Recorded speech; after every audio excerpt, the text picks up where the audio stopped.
Ini saya bicara yang serius, Pak. Tadi serius juga. Ini ada masalah penggelapan. Ini adalah masalah ada orang maling terang-terangan, Pak. Coba diperiksa.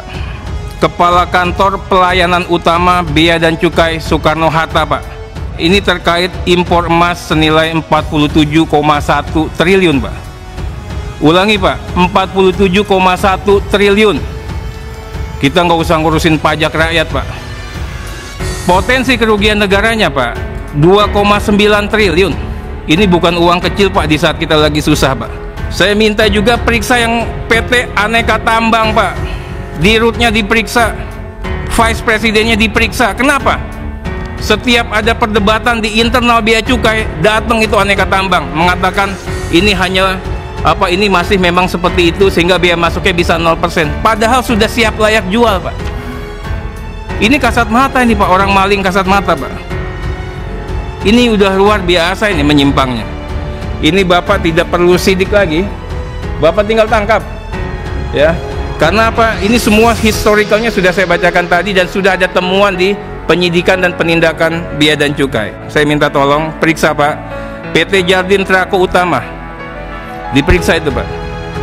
PT Antam ini semuanya, Pak. Direksinya, komisarisnya periksa, Pak.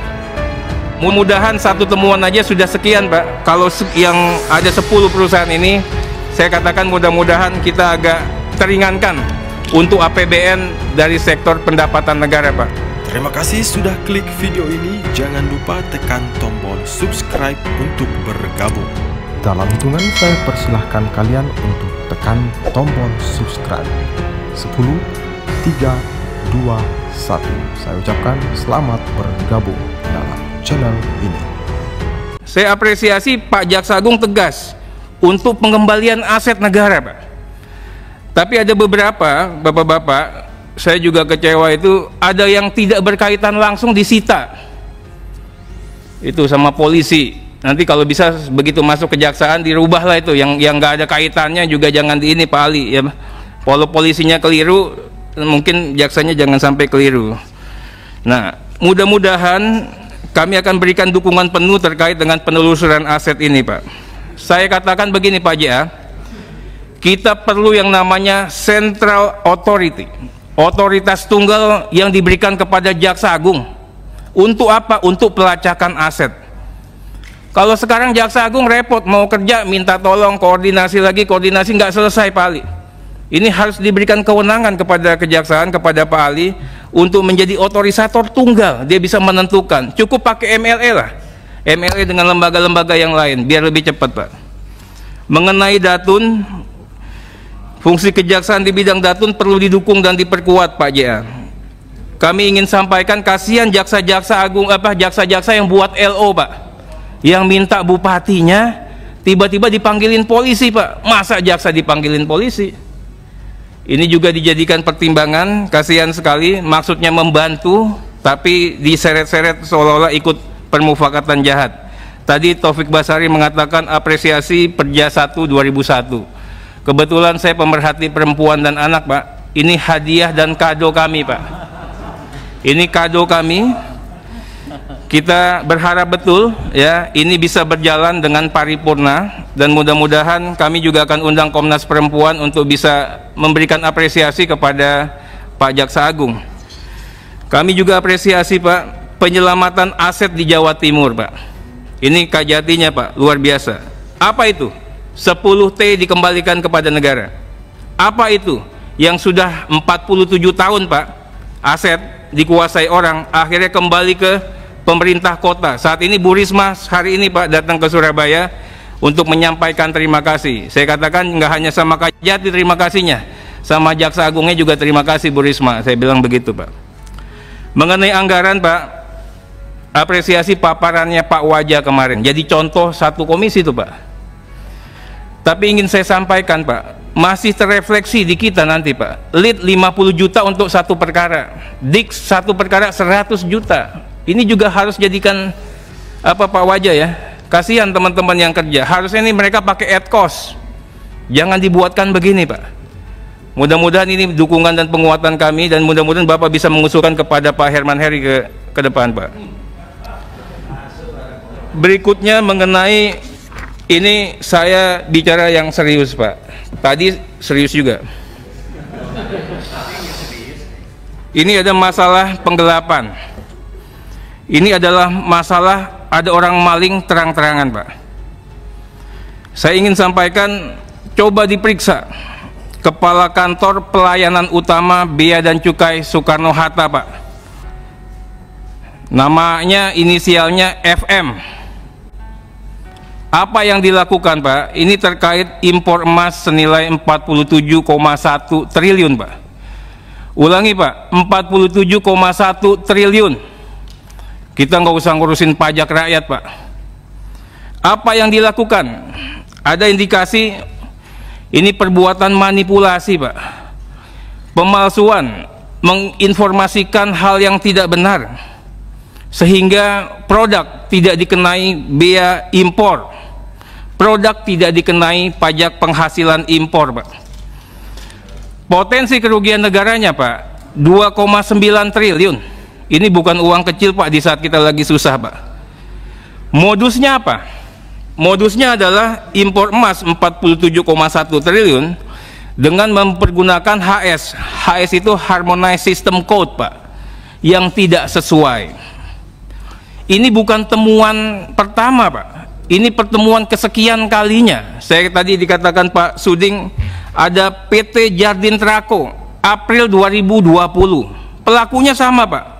Finani dan petinggi kantor pusat bea cukai, Pak.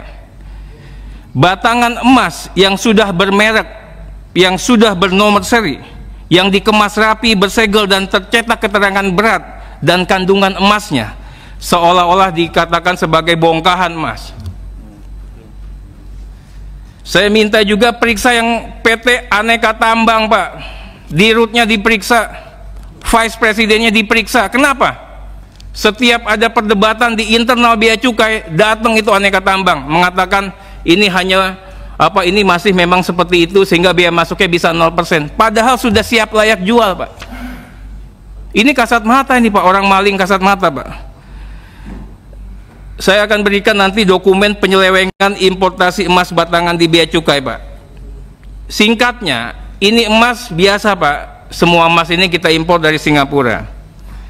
Ada perbedaan laporan ekspor dari negara Singapura ke petugas bea cukai. Waktu masuk dari Singapura barangnya udah bener, Pak. HS-nya 71081300. Artinya kode emas setengah jadi, Pak. Di Indonesia barang tersebut kena bea impor 5%, kena pajak penghasilan impor 2,5%. Tapi sampai di Bandara Soekarno-Hatta kode tersebut sudah berubah.